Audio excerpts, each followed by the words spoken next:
In 5, 4, 3, 2, 1. Hey everyone, welcome to another episode of the Moon Tea Podcast. Today we have a return guest, Mr. Berryman himself. Yeah. I did. Oh, That's you. Great wave. right. Yeah. The man with the stylish hat. What did you say? The man with the stylish hat. Oh, yes, indeed, yes. Right. Fire away, as they say. Well, just to do an opener then, I suppose, is Dad was on a previous episode talking about what is truth, what is friendship, what is I, and such.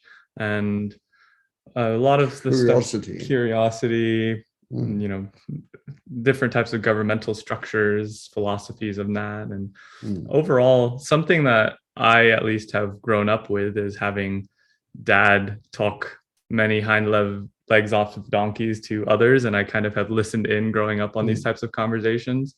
But Dad is very, very deep in like theology, study of religion, philosophy, world history, and has read so much.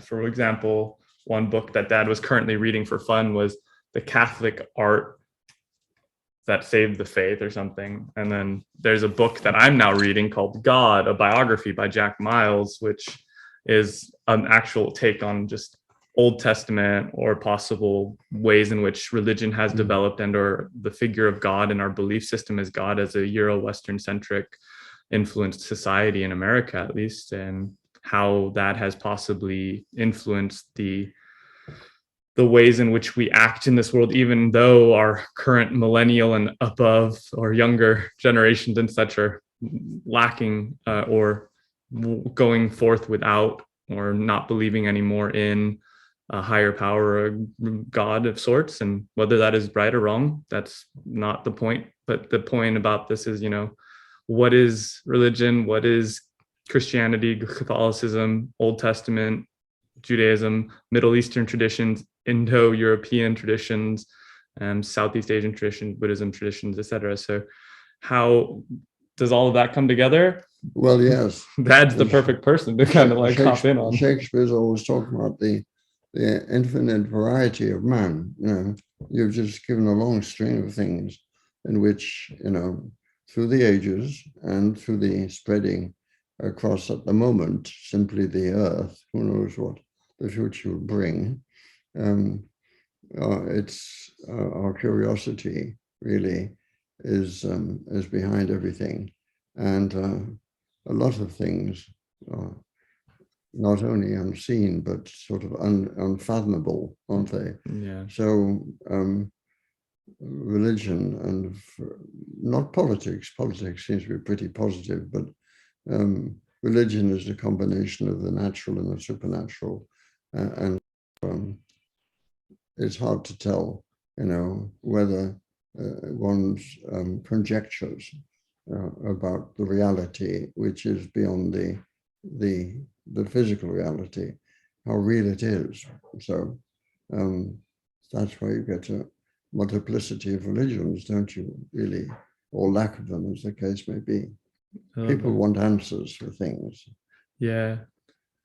Something that one of our listeners previously, and a good friend of mine, his name is Josh, and you've met him before, and he actually listened to your episode last time, and has also known about, I think he did, and he's known also about your background of theology and deep understanding of Catholicism and religions. So his question was, as he's learning about that whole conversation and dialect, is in the Old Testament, one question was,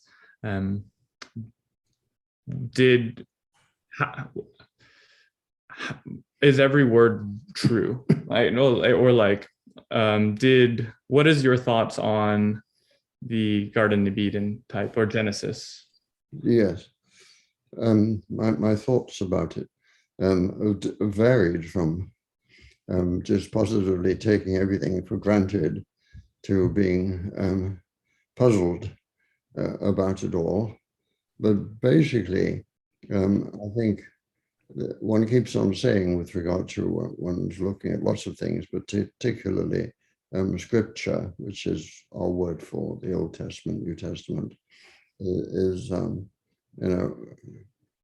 how much are the descriptions based upon an absolute truth, or are they tied in with the outlook of the people of the time? And so the point of a conversation is to be understood. So one can only be understood, if one speaks the same language, for instance, or if one uses simple words with kids, and more complicated words with people who have learnt from a bigger dictionary, you might say. So with regard to Genesis, and that's the first book in the Torah, which is the first 5 books of the Jewish scriptures. And those are the first 5 books of the Old Testament, right? The first 5 books of the Old Testament, or Genesis, and then Exodus, when the chosen people are led by Moses out of the promised land, out of Egypt, the unpromised land, into the promised land. And then Numbers, which tells you incredible numbers, that the book is about the kind of numbering, how many the tribes are, and all that sort of thing. Then there's a book called Leviticus, which is about the laws that were developed at the time. And then finally, there's a book called Deuteronomy, which means it's repeating all the other books, the shortened forms of them. And so, one was taught to believe that all this was by Moses, but I mean, it's quite clearly a combination of different sources that have been gathered together at different times too, the whole of Scripture. So there's a period, till we get into the Holy Land, or the Promised Land, and then there's a period to the building of the temple, and then the temples are destroyed and built again, and so on and so forth. And then there's the chosen people. Lots of the bright guys are taken off to Babylon after wars, and so there's different sort of sections of the historical development of the people and of what they were writing about. And so Genesis, which is the first book, is a marvelous book, and it's trying to explain really what it's coming down to is explaining a relationship that has grown up with a particular people that calls themselves the chosen people, and it's about one God who we meet in the book of Exodus, in the burning bush that you were talking about the other day. But the description has to be simple, and so they get this it's full of wonderful stories, and the story in the books, the stories in the book of Genesis, like Noah's Ark, which is an amazing concoction, and the Tower of Babel, and all these incredible sort of scenes that happened, the destruction of Sodom and Gomorrah, and then the beginning, the Garden of Eden, and the fact that, as you know from your book by Miles about God, why did God make things? Why did God make things? Yes, and then why God make the human beings? And one gets the impression from Miles's book, I think you probably would agree, that God was lonely. and he got at the beginning of Genesis. He kind of walks in the garden and talks. He has conversations. What they talked about, goodness knows. Probably Eve wasn't there, so they probably talked about her. Well, I mean, first of all, God was trying to arrange that Adam had a decent companion, that he didn't like giraffes, he didn't like arthropods, and so God makes us out of the dust of the earth, according to the early part of the scriptures, and then makes Eve out of the rib of Adam. I never have we got a different number of ribs from women? I don't know. I'd probably not. I would guess not. I'm pretty sure not. It's interesting. It's interesting to Mr. Berryman to hear that you said that this idea of like God being lonely and creating humanity. That's God and lonely are two words that I haven't seen together before. So can you kind of like expand deeper into that kind of thinking and like why that might be? Well, what about you and Hugh? Do you like being alone all the time? I would suspect not. I mean, we have changing thoughts.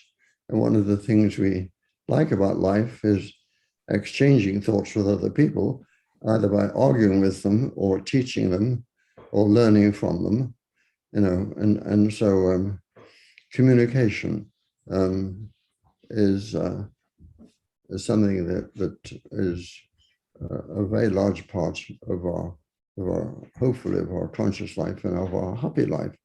So the idea of there being a God and how he becomes so powerful and why he does things is a mystery. It's a word that the Christians use a lot, particularly the Catholics. That a lot of the things we talk about in religion, we say, there's a distinction between faith in things and reason. You kind of reason to something, and other thing have faith in something. I mean, you can have faith in the in your wife, or you can have good reasons to believe because of her behavior to you, that she's faithful, as the word goes. And so that's a question where reason is helping out faith. But a lot of the things that we life are based on faith, aren't they? Which do you prefer? Do you prefer things that are based on faith or things that are based on reason, or hopefully on both reason and faith? Now, with regard to Genesis, whoever the writers are, they're telling us stories that people are believing, not because they're reasonable.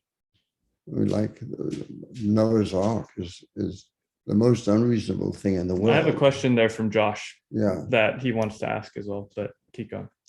Oh no! Now that you've butted in. Yeah, that's right.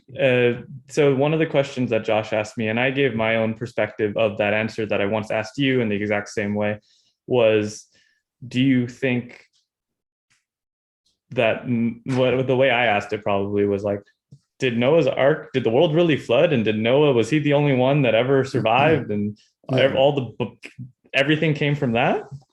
Isn't it incredible that the thing is that we've got a lot of ancient medieval sort of Iraq, Iran, that part of the world sort of was first in putting thoughts into words and developing language and stories. And so we have lots of stories that the Bible is pulling into its own scriptures. Gilgamesh, the flooding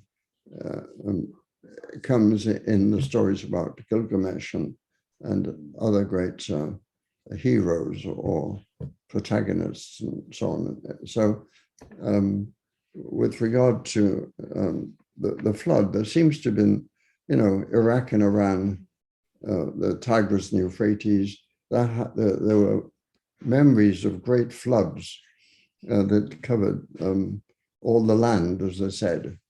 Now, whether all, that was a description of people who didn't know very far to go, but they had stories that said there was this great flood, and that's made into Noah's Ark story.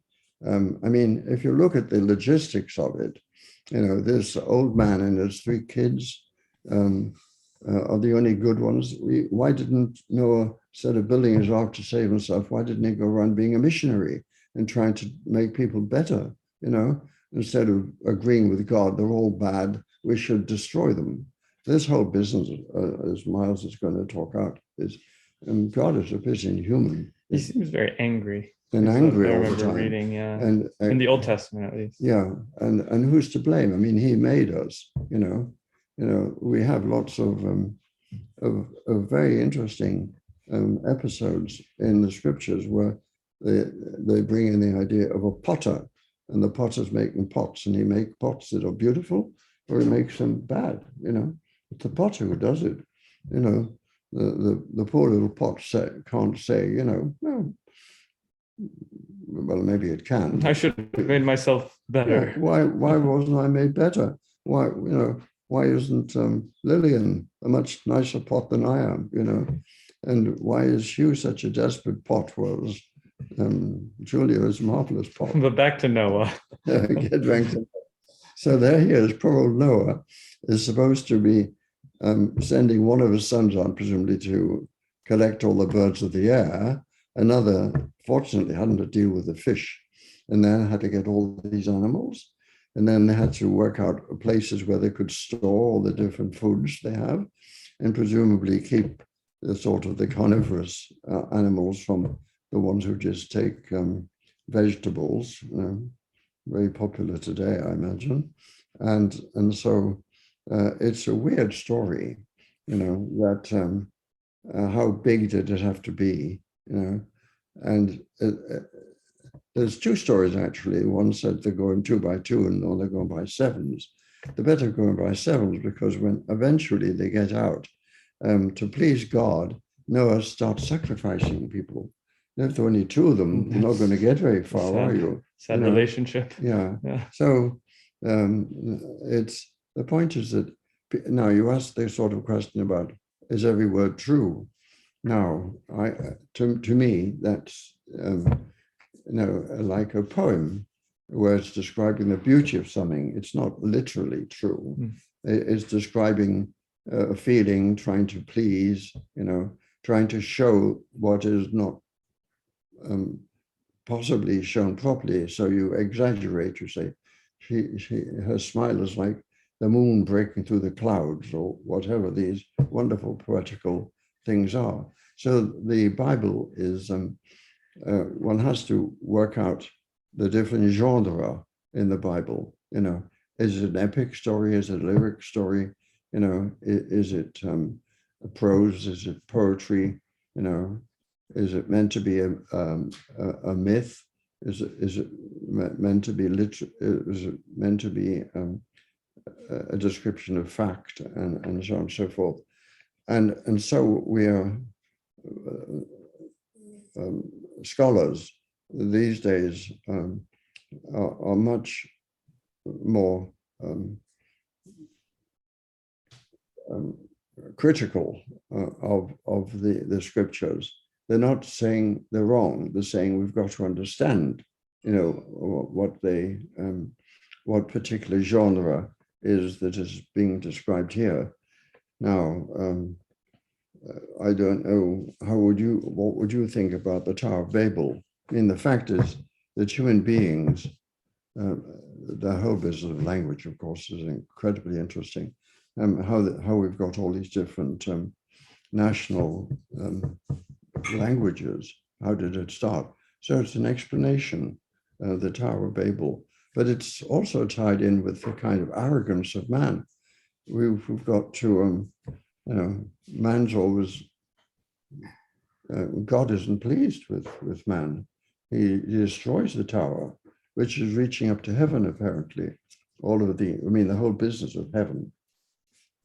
What is heaven? Where is God? That would sound as though God is something physical, isn't it? Doesn't it? What kind of, we talk about human nature.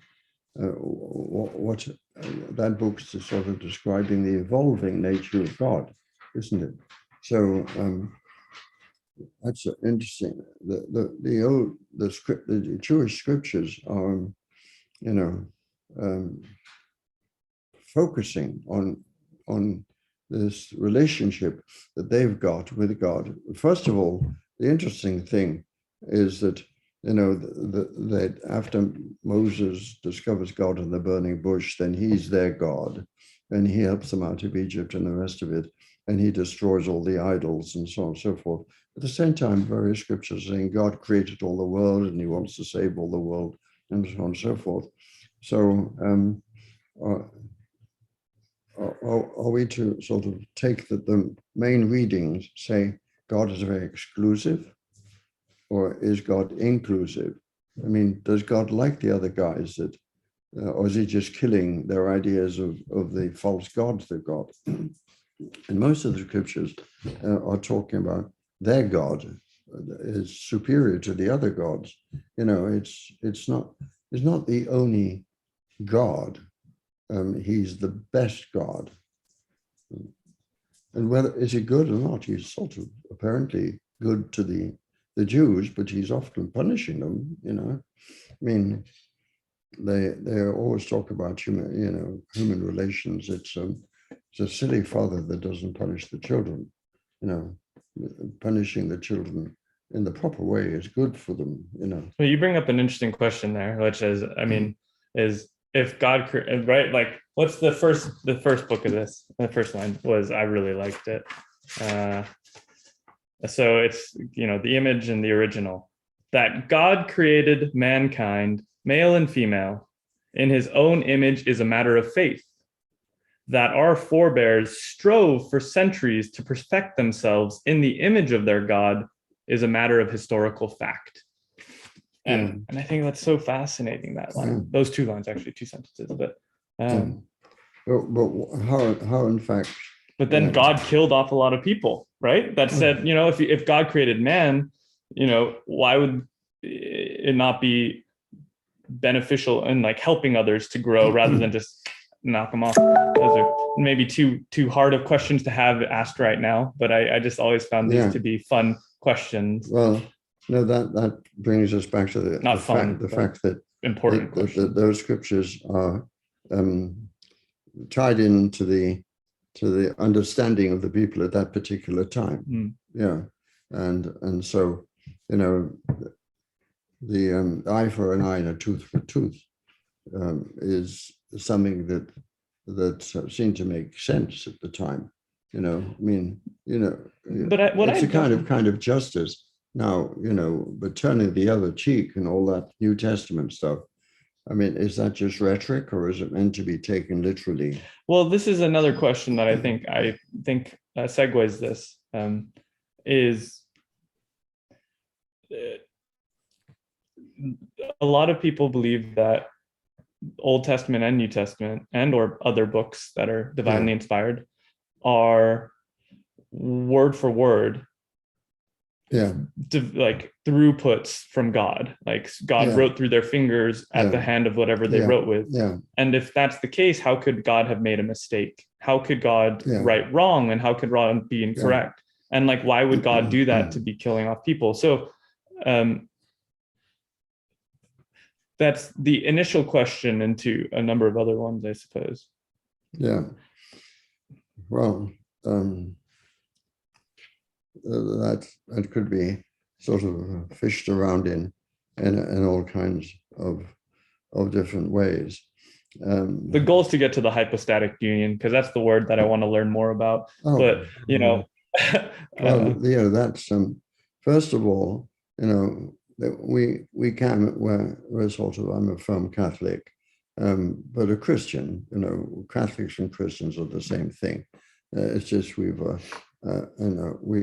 Christian and Catholic have gone back all through the centuries, as opposed to Lutheran and Christian are just from the 16th century onwards. They were a very important protest movement at the time. Now, I forgot what I was going to continue with. Yes, with words like the hypostatic union, you're coming across words that immediately create a sense of mystery. The hypostatic union was the hypostasis, the union of sort of two different elements. One is the natural element, one is the supernatural element. The hypostatic union only applies to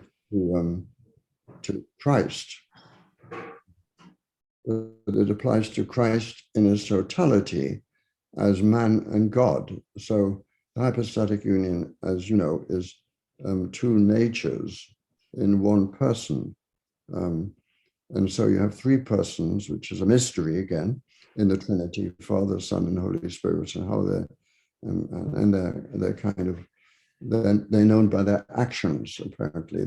They being one are also kind of different manifestations of the one. And so somehow or other, we Christians, as opposed to the Jews and Muslims, kind of multiply the personality of God. He keeps to have one nature, but he has three different personalities according to our viewing of his activities. Now, the hypostatic union describes the nature describes the person of Jesus, and says that Mary didn't just bear the body of Jesus, but the totality of Jesus, which includes his divinity, and it takes about till the Council of Nicaea in 325, when they have a discussion between the Eastern bishops and the Western bishops about the nature of Jesus, and they agree that he isn't just a man, that he's actually a God. He's not just a God man, but he's God and man. Because we know when Christianity started spreading in the Roman Empire, there were lots of mystery religions that that had sacrifices and mystery because they were mysterious. The Romans didn't particularly like them and thought we were the same as they were. The mystery religions they're not explaining things, they're just telling you to believe various things. They're not based upon reason. But what the Council of Chalcedon about 100 years later said was that Mary was the Theotokos. Mary was the mother of God. Wow, she's not just the mother of Jesus' body, but just as, I mean, where did your, when you were born, Mum and I made your body and so on. But we didn't make your soul, I don't think. I hope not, anyway. No, I'm teaching. I know, right? No, but if you think you have a soul, how was it planted in you, or was it part of you, or what was the cause of it? Now, we say that mum and dad are the cause of all of you. There's not some alien force that comes in, and kind of, we're made of dust, and then somehow or other the breath of life comes into us, which is actually the way the scriptures describe it. there is a kind of union of something outside and inside. But the whole business of, what happens when we die, lots of people think that's it. But many of the religions, not the Buddhists, they think eventually there's going to be nirvana, but there is going to be reincarnations. And that's, as you were quoting from To Be or Not to Be, that to die, to sleep, perhaps to dream, or there's the rub that makes calamity of so long life, because who would bear the whips and scourge of time? But the thought of something after death, the undiscovered country from which no traveler returns, troubles the mind and makes us rather bear the ills we have than fly to others that we know not of. Thus conscience does make cowards of us all. So it's, we can only, despite what people may say today with all the marvelous films that have come out, we can only kind of explain the visible. So the hypostatic union is a description of the invisible, God and man, and how they come together is through Theotokos, Mary, the mother of God, because when a woman makes a baby, she's responsible with the help of the man's gene, sperm, etc. She's responsible for his totality. It's you can't sort of think there's a kind of bad witch going to do something evil or not.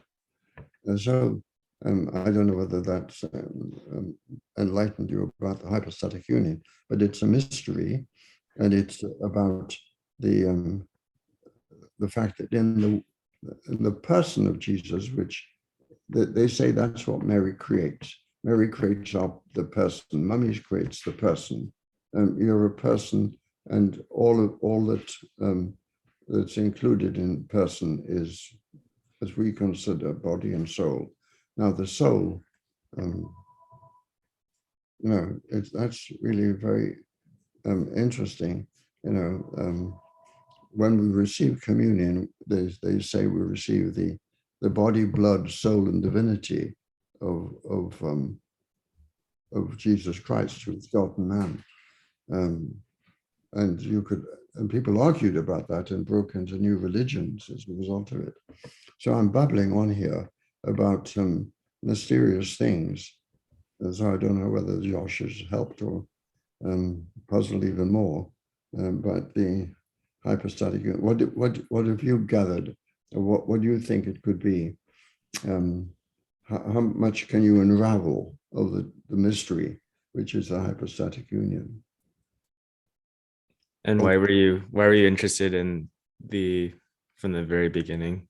Like, what was the context behind that topic, Hugh? Yeah.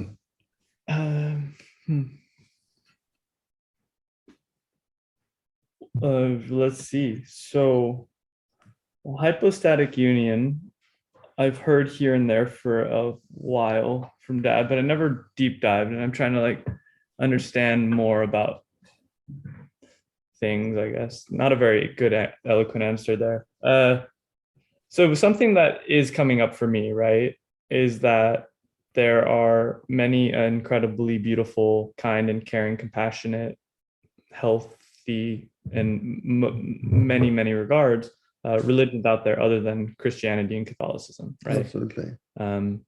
You've got Buddhism, Hinduism, you've got Muslims, Sunni, Shia derivatives, you've got everything else under the sun, right? We used to have, the Norse gods, and then we used to have the pagans, and then all of that. So something that's been coming up for me, though, right, is, and now you have, Mormons are very, very prominent in Arizona, and you have them, and all these different religions come up, but they're becoming, they're quality religions in many ways, and they have roots now, right? And these are, and it's like, a lot of people kill each other about these ideas and beliefs, and have been for many, many, many centuries.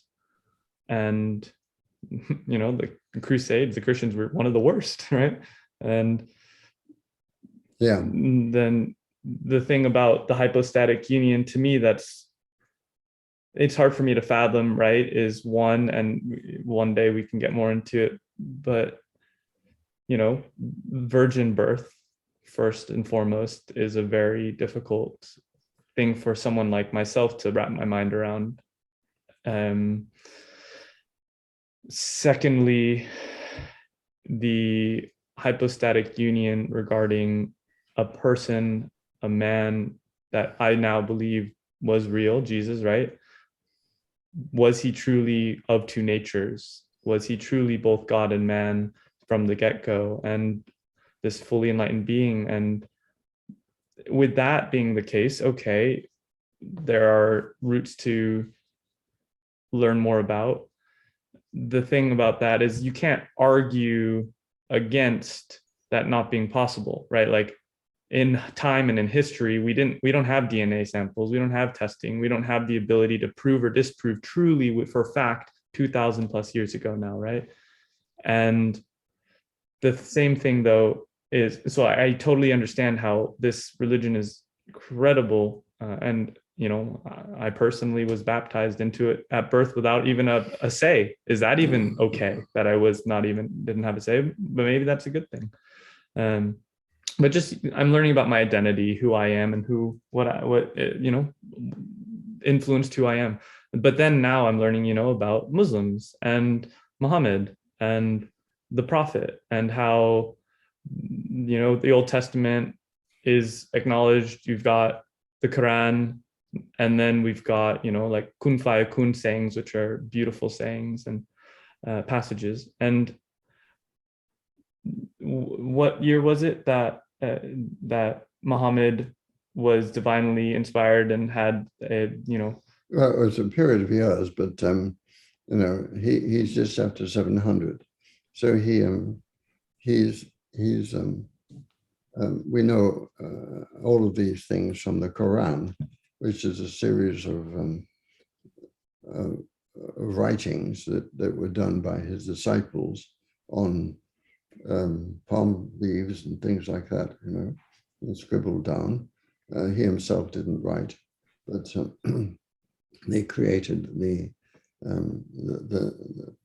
literature. A beginning of the literature was multiplied immediately by commentaries about the Quran and things like that. How did it come to be though? He went into like a cave, right? Yes. And then he was a trader. And as a trader, he moved out of the pagan tribes of the Saudi Arabia, where Mecca and Medina, the two main cities that are involved with him, were, and he went up north and met lots of Christians and Zoroastrians and Jews. And obviously he was a man of great curiosity, and he was picking up all kinds of things, and he was obviously a very holy man.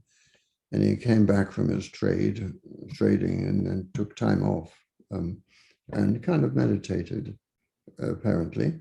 And then a voice spoke to him, and then later on, when he's living in Medina, with wives and things like that, the voice is still speaking to him. And there's all kinds of social ideas being formulated at the time about relationships between man and woman, as you know, are a large part of the criticisms we have. But the different interpretations of Muhammad's meanings, of the Quran's meanings. So the Wahhabi Muslims in Saudi Arabia, they've been taken over by the Taliban, and they they're very restrictive, even more than the ordinary Muslim. about women and all kinds of restrictive practices, which one would be interesting to inquire about. So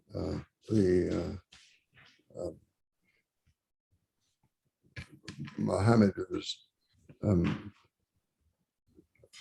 not getting on very well with he was trying to explain to the people of Mecca, what he now knew about God, and they weren't taking it in. Mecca was a great pilgrimage center for the pagan tribes.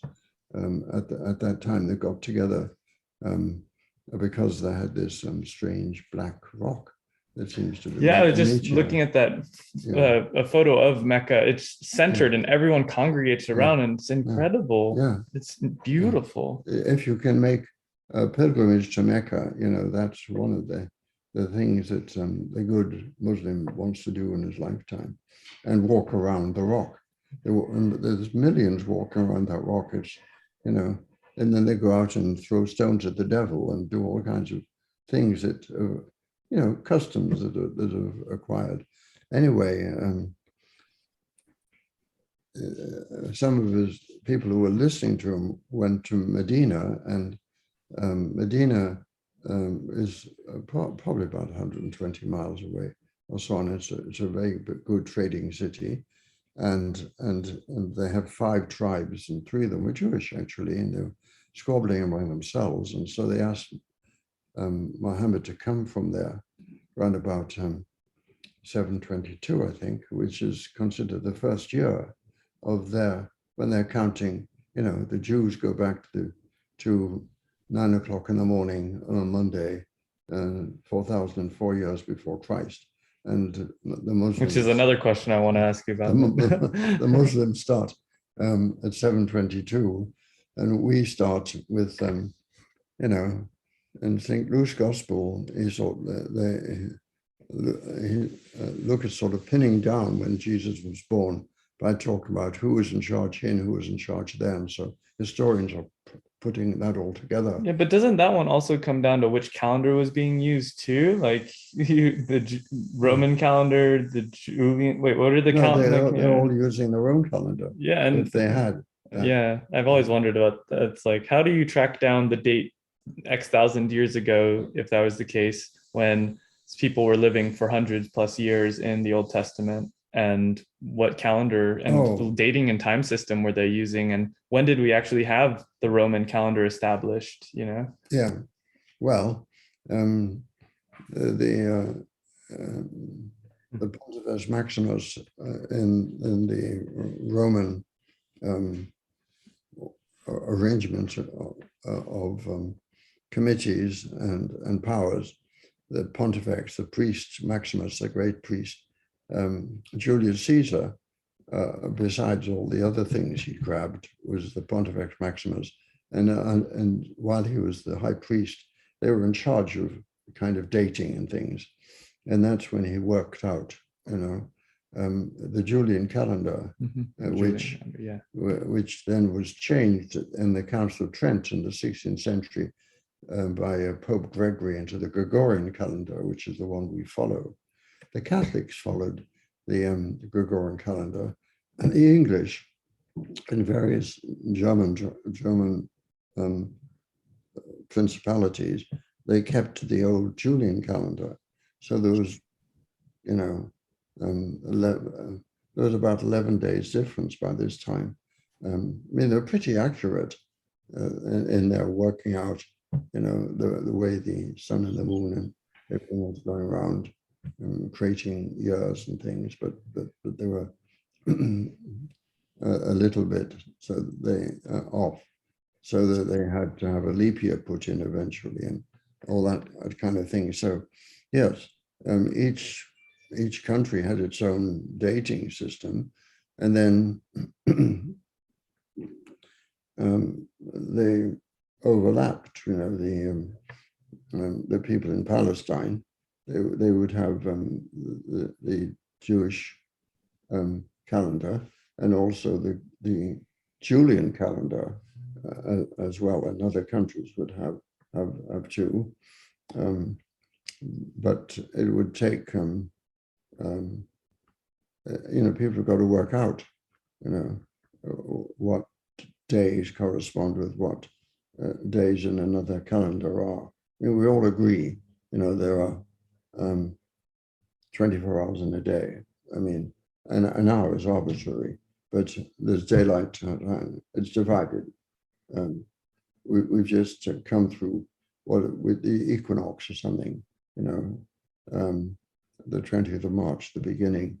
The days are getting longer here now, aren't they? And the nights are getting shorter as we're going towards summertime. We're just talking about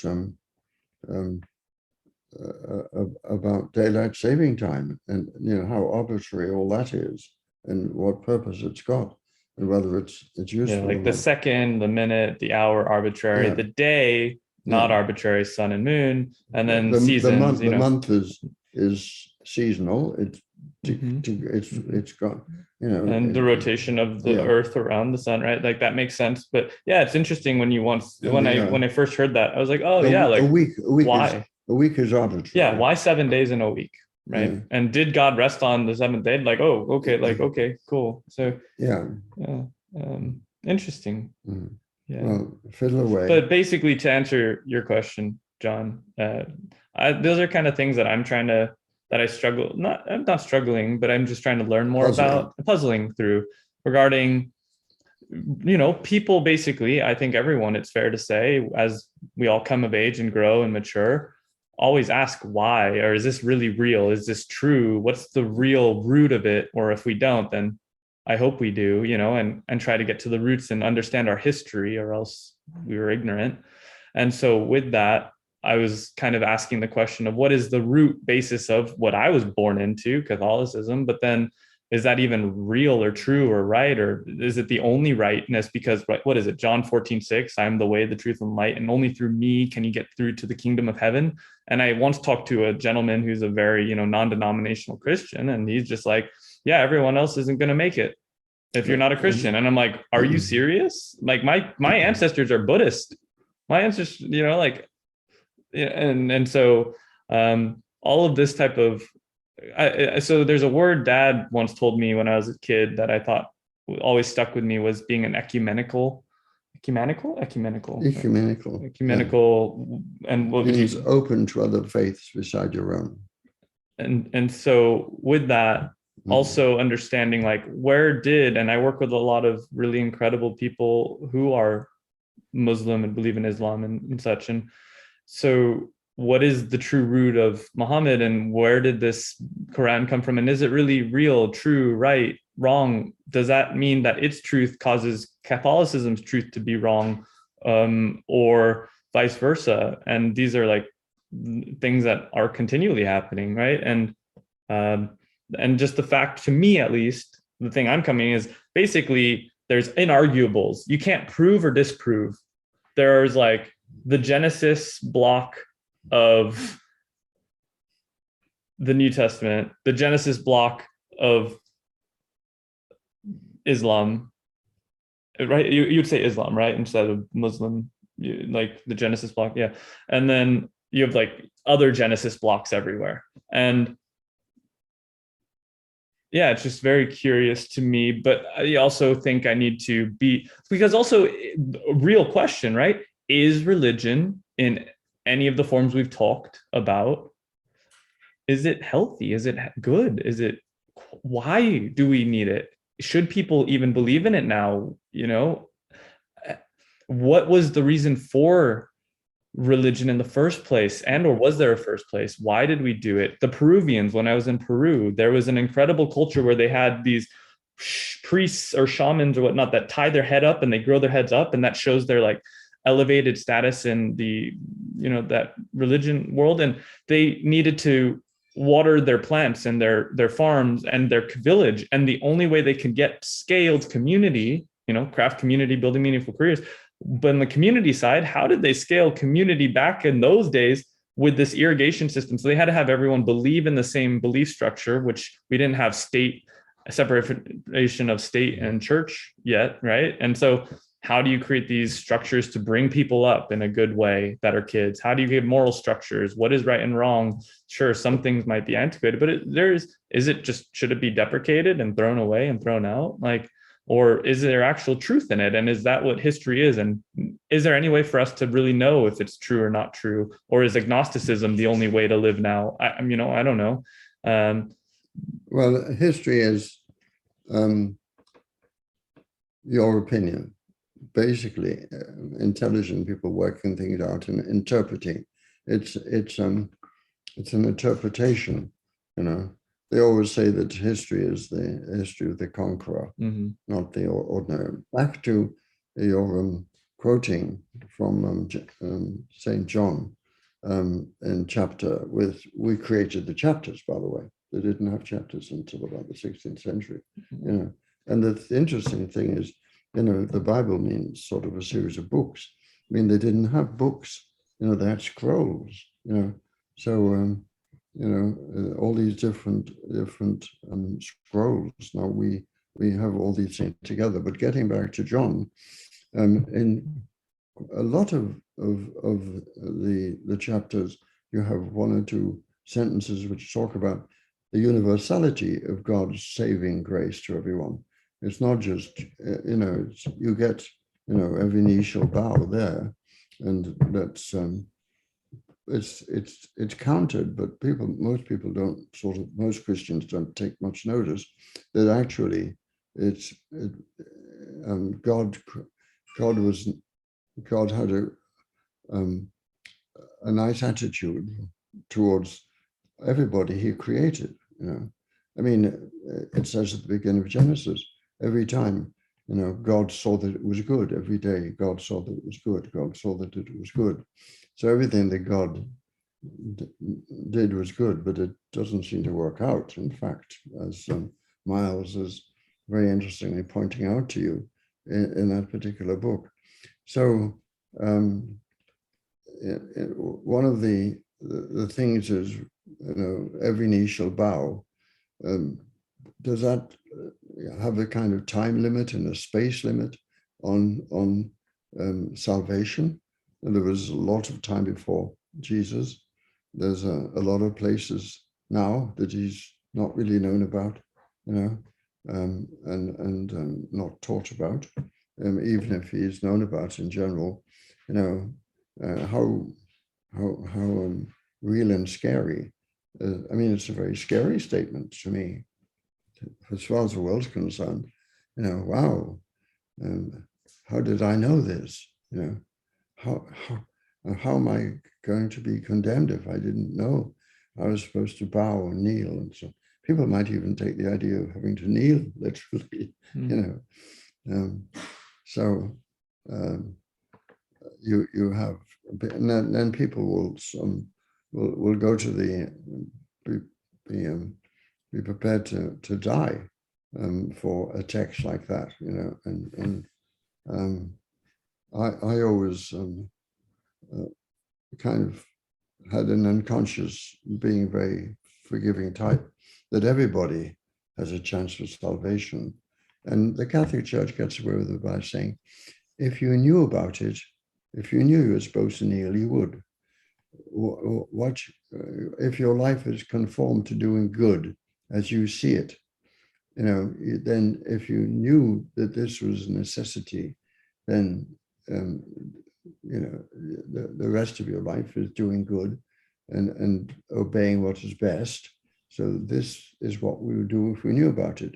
I'm in Peru and I don't know about it, but I'm leading as good a life as I can within those circumstances. But what if people in the modern day knew of multiple religions? Yeah. And they had the option to choose. Yeah.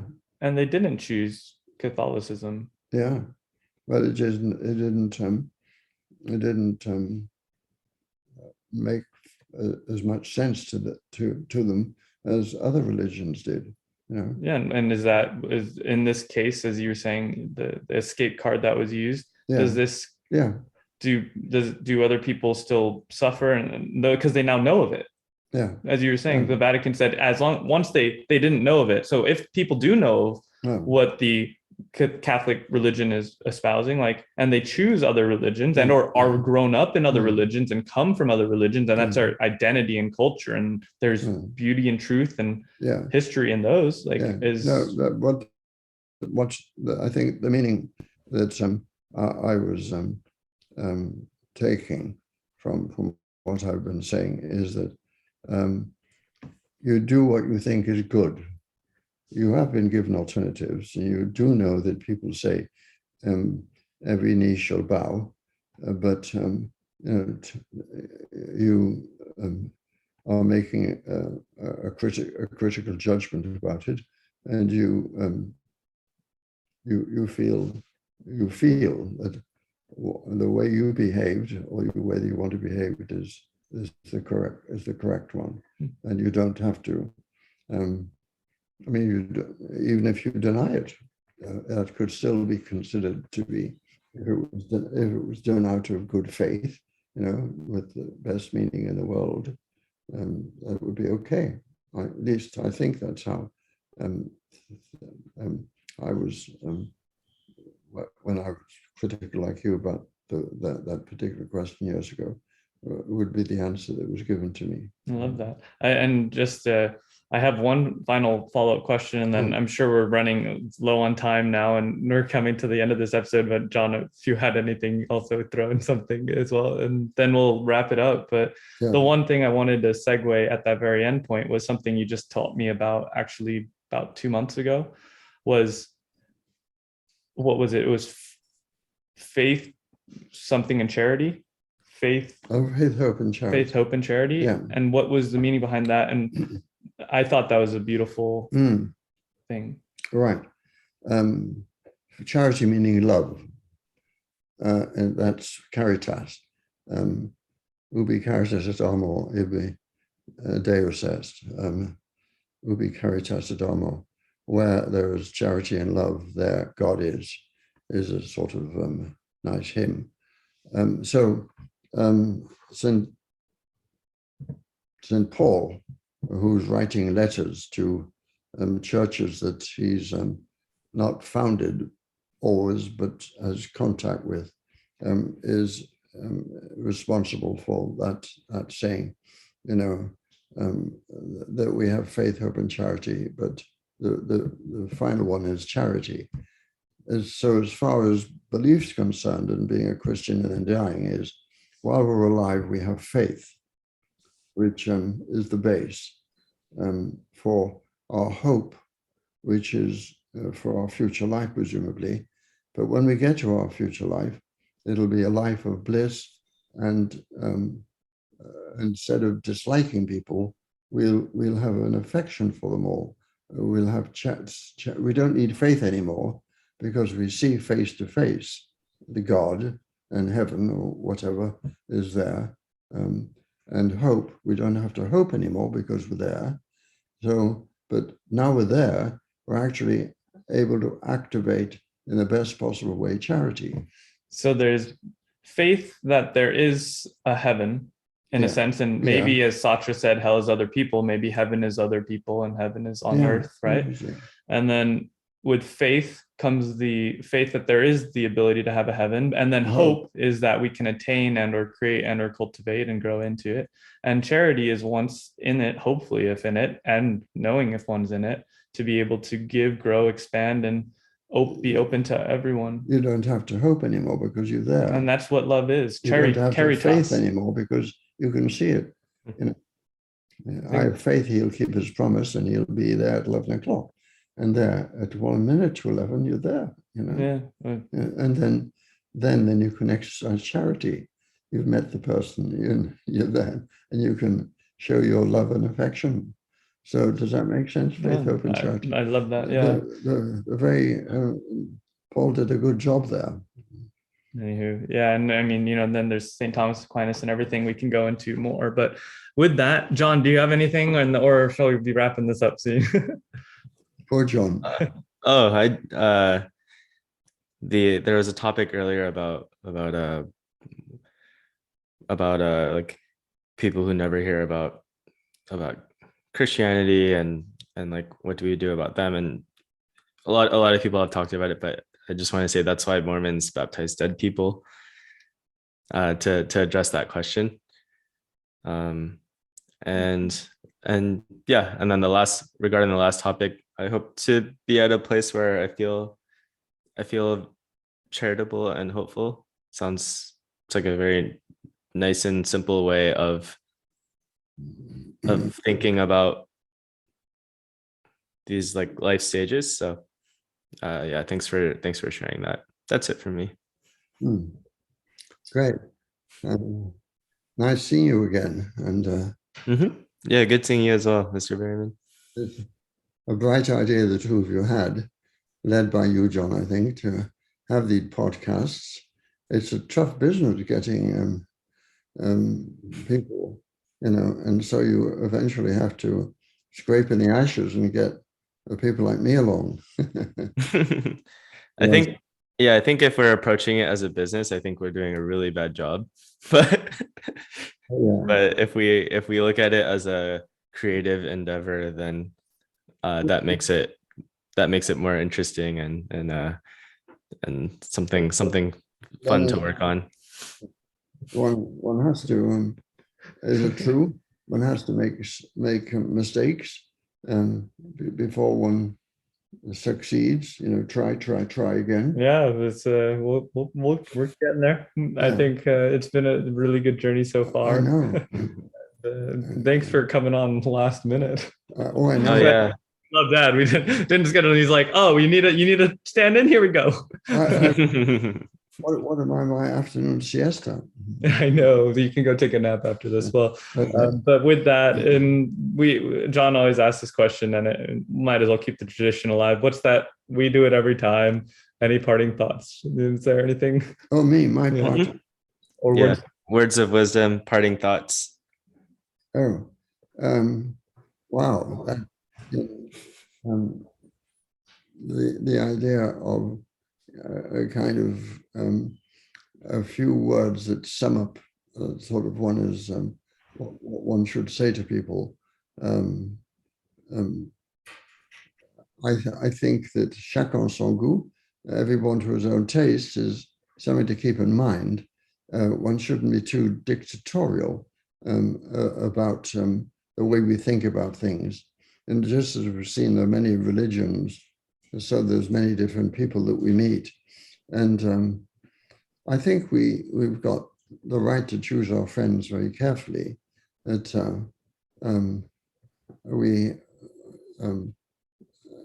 maybe or to broaden the kind of things that we consider essential ingredients in allowing people to come into your group. We tend to have groups, gangs, aren't the proper word for them, and extending beyond families. I think chacun son goût, keeping an open mind, appreciating that liberty stops with the other man's nose and the other woman's nose as well, even though a lot of people are nosy Parkers, is what they say. So, some of these many cliches that we just have automatically, that we've known for years. Keep reading. Oh, yes. The factor of reading. Okay. In that case, I think perhaps an important thing is to have an ordered day, having, most of the time free to do things, because everything shouldn't be, but there should be time during the course of a week, say, when you find, and during the course of the week, should be able to find 7 hours just for reading. But with that, in the manner of time and respect of time, we would love to have you on in the near future someday, again, of course, and ask more questions. People, to listeners, 4 or 5 listeners, whoever you are, these are the types of things that I think is really a start to a cool idea that John and I have had that we're growing. If you ever have any questions or ideas for topics and or suggested guests, thanks, shout out to Jackie. She's now recommending us like 2 or 3 guests of her own friend network. JT, Jack Tack, episode something earlier. We'll have you on again too soon. Also hang out with her like twice a week. Yo, John. Be jealous, Hugh. John and Jackie are now homies hanging out in New York. I'm like, man, they send me photos. I'm like, why are you all so cool? I'm so sad. But that's what the Moon Tea podcast is about, building community. So with that, again, thank you everyone for listening in, tuning in. Marvelous. I congratulate you both. Hey, thanks, Daddy. On doing it. And yeah, this is a podcast where we talk about craft, community, building meaningful careers. We have a website, moonteapodcast.com. We have an email, moonteapodcast@gmail.com, or just text any of us too, or whatever. So with that, tune in another time. Hopefully we get these episodes out soon. We're almost back on track, and we're going to be next season right now. Amen to that. See ya.